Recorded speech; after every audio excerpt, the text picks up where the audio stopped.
I want to turn to introducing our speaker for today. We're delighted to have Dean Gibson, who's the founding dean of the College of Science here at Northeastern.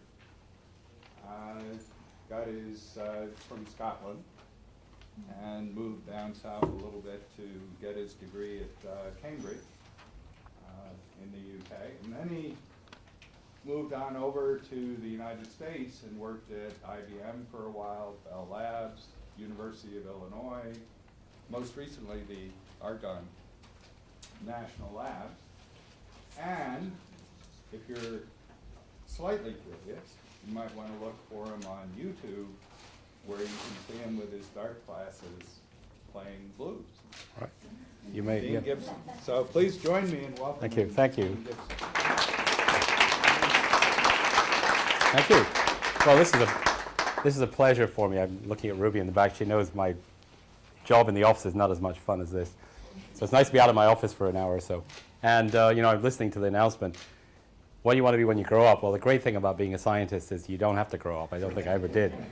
As a dean, though, there's a downside to dealing with people who never grew up. But the great thing about science is you're always discovering. It's like being a child, and it's wonderful. So if there are are there any people in the room here who are undeclared and haven't decided what they want to do yet? There you go. I figured some of the, yeah, good. And even if you are declared, yeah, Jonathan, we're working on this guy. He's been a professor of math for a while, but it's not too late. So, you know, the idea is even if you are declared, your declaration may change as you go through your career, and that's a healthy thing. You should be open to what you want to do. And actually, I picked this subject. This talk will be about science, not about me or my experience, but it is an example of a highly interdisciplinary thing, nanoscience. And I think interdisciplinary science is one of the things that most of the interesting problems lie between the old-fashioned department approaches. And so it's important, I think, to understand that, and I just have given a talk like this to the intro classes that focuses more on career, and I talk about my career, but one thing is you need to have a discipline, you need to have a gimmick. You don't just go right into the problem. The problem might be the environment or it might be the brain, but it's important if you're going to go into research that you learn one of the disciplines well, because you have to learn how to design experiments as a scientist so that you can then contribute. And most of the interesting interdisciplinary work comes from two people or more talking, each with a different disciplinary expertise, looking at a problem and seeing something that neither one of them could have seen. I've actually had that experience. There are ideas two people can have that one person can't have. And that's actually very exciting. And I think that's key to interdisciplinary research. So nanoscience is a buzzword, nanotechnology, nano this, nano that. So I want to give you some examples of what it means. It really is a description of where things are headed rather than anything fundamentally new in itself. But it's a good way of explaining where physical sciences and life science are kind of converging. So you already heard about my resume, so I'll skip that. Let me start with a book here. If you're interested, the references in the bottom, and of course these few graphs are available. It's a book called The Powers of 10. It's a set of pictures showing you the scale of things. Some of you may have seen it. So it begins with a guy lying on a blanket in Chicago, which is a nice city. Actually, I used to live there. Not quite as nice as Boston. And now let's going to zoom in by a factor of 10 each time. So here's his hand, and this picture is 10 to the 0 meters. For all those who now are scientists, they know that's 1 meter. There's a tenth of a meter, a hundredth of a meter, a thousandth, a millimeter. You see the cracks on his skin. Let's keep going down to, that's, by the way, a white blood cell at 10 to the minus 5 meters, 10 microns. That's about the limit of what you can see with an optical microscope, a little bit better, not much more. There's 10 to the minus 6. That's the nucleus of the cell. Now you begin to see DNA at 10 to the minus 7, 10 to the minus 8, and 10 to the minus 9 is a nanometer, and that's where the word nano comes from. And you can see, let me go back one step, there's the double helix of your DNA, and you can just about make out the atoms as these little blobby things, and the size of the pitch of the double helix is about a nanometer or so. So that's your nanometer. And it's more than the size of a single atom. It's about the size of 10 atoms, or a small molecule, a middle-sized molecule. And actually that's important. It's not just an atom alone is on too small a scale to describe most of the interesting aspects of materials, both living materials and solid materials. Let's just go a little further. Go down another factor of 10. That's the cloud of electrons, which we now know is more of a, you know, the uncertainty of quantum mechanics tells us more like a cloud and not a particle. If you go on a little bit, you start to see the nucleus, which is just a tiny little thing in the middle of the atom. And if we go further, eventually we'll see the protons and neutrons, and finally, we don't really know what it looks like down there, but these will be the quarks and things of that kind that make up the... So that's 10 to the minus 15 meters. A nanometer is 10 to the minus 9. It's kind of the scale of most interesting action when it comes to the properties of the world as we know it. It's made up of atoms, and every atom is identical. It's when you put them together in groups, molecules, blobs, things, that they start doing interesting and unusual things. Now, if you go the other way, it's sort of interesting. So we're back to the guy lying on the blanket. We're going to go up. I'll go up 9 steps. There you can see what's going on there. Chicago, Lake Michigan. And 9 steps takes us to the size of the moon's orbit, which is 500,000 miles. So that gives you a scale. A nanometer to a guy in a blanket is a guy in a blanket to the size of the orbit of the moon, 500,000 miles. What's really interesting in this book, if you go further, you've got a whole long way before you get to the size of the universe. So I'll just take you through it really quickly. There's the galaxy. That was a lot of steps. I skipped them. 10 to the 9 up to 10 to the 21, and there's the galaxy. The universe is up about 10 to the 25 or 10 to the 26, way bigger. So when you think about it, we're on the small end of stuff. Even our whole universe, even our whole world, this wonderful world, this Northeastern University and the world we live in, is really on the tiny end of things, which is sort of interesting. Anyway, so how do you think of a nanometer? It's how far your fingernail grows in about a second. So if you really want to have a fun experiment, sit there and watch it. And, wait long enough, divide by the number of nanoseconds, and you'll get a nanometer. It's about right. So it's not much. It's not very far. So why is it so interesting? It's so interesting because it's the scale on which the physical properties of materials are determined. And one atom isn't enough. It takes a village, I take that Hillary Clinton quote, to make a material or a molecule.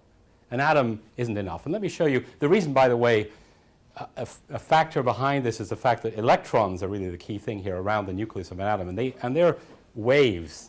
They're not just particles, and they interfere with each other. So you get patterns when atoms are brought close together that represent bonding. And this is an example with water waves. The interference pattern depends on the location of and of course, the wavelengths and many other things. So interesting things happen as you play around with positioning atoms around each other. And it takes of the order of a nanometer of stuff to get a real material. So here's an example of the wave aspect. I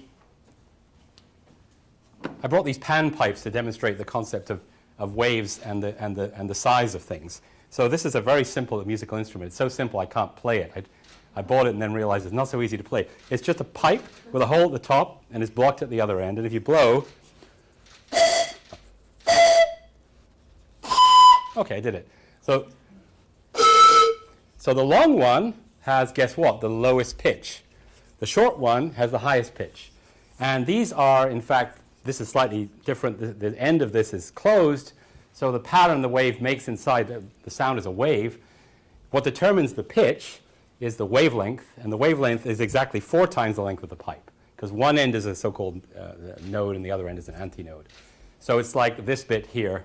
The end of the pipe is here, and this length, if I make it longer, the wavelength gets longer and the frequency gets lower, because the frequency times the wavelength is a constant for all waves. That's a very fundamental aspect of waves. The frequency and the wavelength multiplied together gives you the velocity. So when you change the length of a pipe, you change the pitch of the sound. And if anyone really knows how to play the pan pipes, does anyone know how to play the pan pipes? I can make a sound, but I can't really play them. I'd love to hear someone try it. No volunteers? Not an undeclared student? Multi-talented? Peru, yeah, actually there's a lot of interesting, I could spend a bit of time talking about this, but I shouldn't, about the pan pipes. So the quantization, as physicists fancifully call it, of the pitch or the frequency of waves, such as electrons in a solid. Electrons float around inside solids are actually very wave-like in their behavior, and there's these interference phenomena come about when the spacing of the atoms coincides with these sort of patterns, and that will affect their properties. For example, do electrons get trapped and not move, so the material is an insulator, or are they free to move? It's a conductor. Do they absorb light as it comes in because they have the right wave spacing and energy levels to absorb light or not? Is it transparent or opaque? And so forth. So here's a very concrete example. Carbon, pure carbon in 2 forms. The atoms are identical. The only difference between graphite, which is the pencil lead, and diamond is the arrangement of the atoms. There's no other difference. And yet one of them is soft, the other is hard. One is a conductor, the other is an insulator. One of them is opaque and the other is transparent. We know diamond is very different from the pencil lead. And it's all got to do with the organization of the atoms and their bonding and so forth. So if you want to make a piece of graphite, you can't just use one atom or even two atoms. You need about 100 atoms.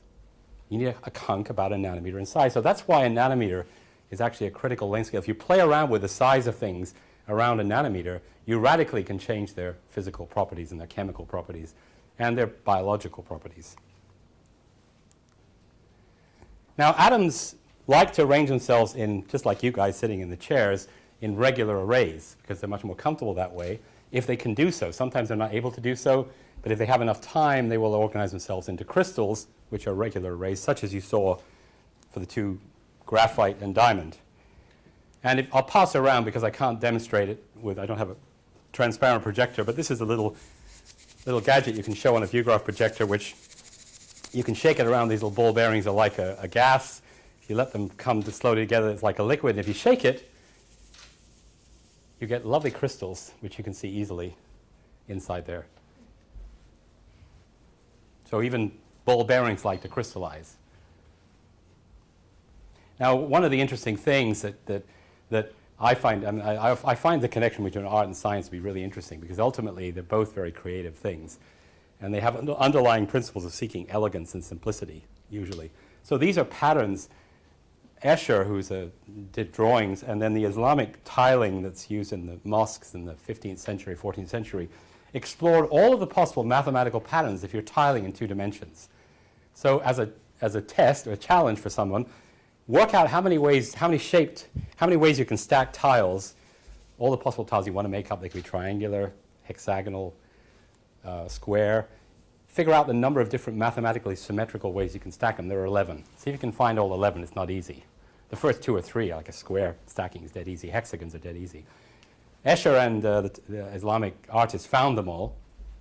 And one of the things you find in crystallography, the science of crystals, is that in 3 dimensions there's about 230 something of these arrangements.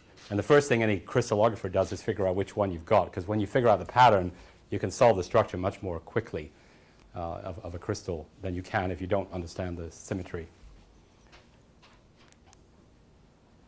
Now, crystals have defects, and in fact, the little thing I passed around, if you look closely and you shake it, you're doing the equivalent of what a material science would call annealing. Shake it gently. You'll get rid of most of the defects, but you can see defects of various kinds in the crystals. Hard to get rid of them all. And this is a classic example of a defect. It's a so-called edge dislocation. It's half a layer of atoms that's shoved in to the crystal, extra half a layer that terminates at that point. Hope you can see down there. The reason dislocations are important is that they're the way that crystals deform mechanically.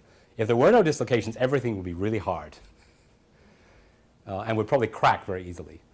The only reason we have airplanes or cars or anything soft, I forgot to bring a paper clip, is because of dislocations, because they're the things that move around. They're so much easier to move than to actually move all the atoms at the same time, which it would take if you were going to move the crystal, bend the crystal in some other way. So the reason I'm bringing this up is the very earliest nanotechnology had to do with dislocation engineering. And it goes back to the beginning of the Iron Age, even the Bronze Age. The Bronze Age, actually, and there's a very interesting book if you're interested, several books on this, about the age of civilization of materials. Bronze was the first material. It's an alloy. It's an alloy of copper and zinc, I think. I'm confused there. Copper and tin or copper and zinc. Anyway, it's an alloy of two metals, and either one of the metals is soft. But you make an alloy, and it's hard. Why is that? Well, guess what? Dislocations are in all these metals. And when you try to bend them, they move around freely. But when you put an alloy together, that's a mixture, sometimes the dislocations get trapped by having one of the wrong kind of atoms at the end of the dislocation. It makes it harder to move the dislocation. You have to switch atoms, which is harder. And suddenly you've got a material you can kill people with. And civilization advances. That's what they do in humanities. They explain all that stuff. And that's why I don't do it. The iron is basically a fascinating material, and it's very complex, but the simple point is carbon in iron is a great thing to pin dislocations. So the blacksmith, when they're banging away at the iron, and they're usually using dirt, coal deliberately, carbon, they actually are putting nanoparticles of carbon into the iron and impeding the flow of dislocations to make the tip of a sword, for example, so sharp. They didn't know this, of course. They didn't know how it worked. But in fact, they were doing nanotechnology back thousands of years ago. And we figured out how to do it a little bit better these days, but not a whole lot better yet, but we're getting there. Materials that you want are called ductile. In other words, they bend gracefully. And they have the word toughness is used. So here's a simple demonstration. Are you hard or are you tough? A ceramic is hard, which means you can't easily scratch it, but drop it and it breaks into pieces. A metal is tough. You can dent it easily, but boy, try to break it in two, and it's not easy to do. When you're building an airplane, you'd prefer the tough.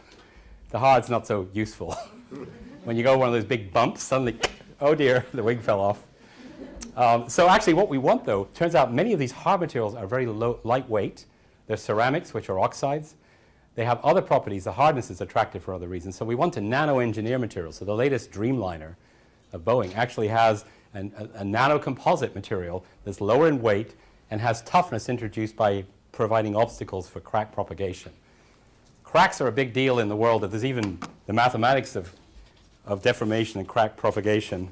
But let me give you an example of this with a couple pieces of paper. If I take a piece of paper and I try to literally just pull it apart, I can't do it. But let me introduce a small crack there, and you know what's going to happen.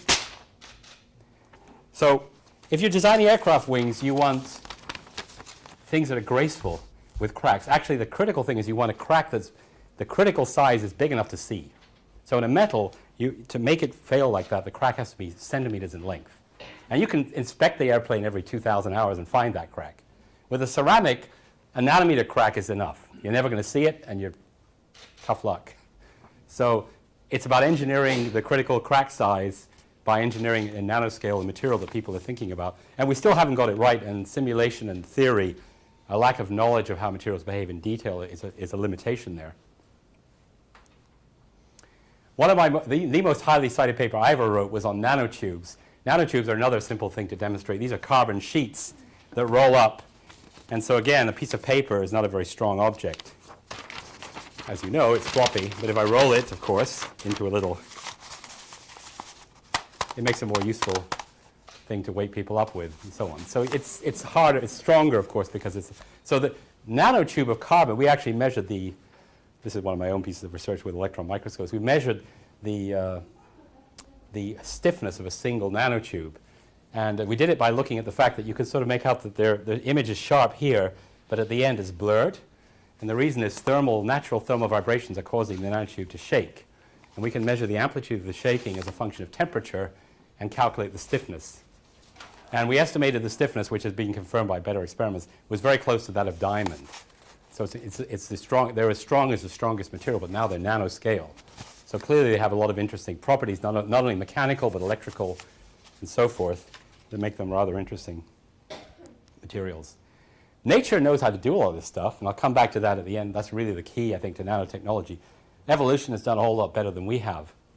So this is a mother of pearl, which is a naturally nanostructured material, a combination of soft and hard, which has toughness and hardness.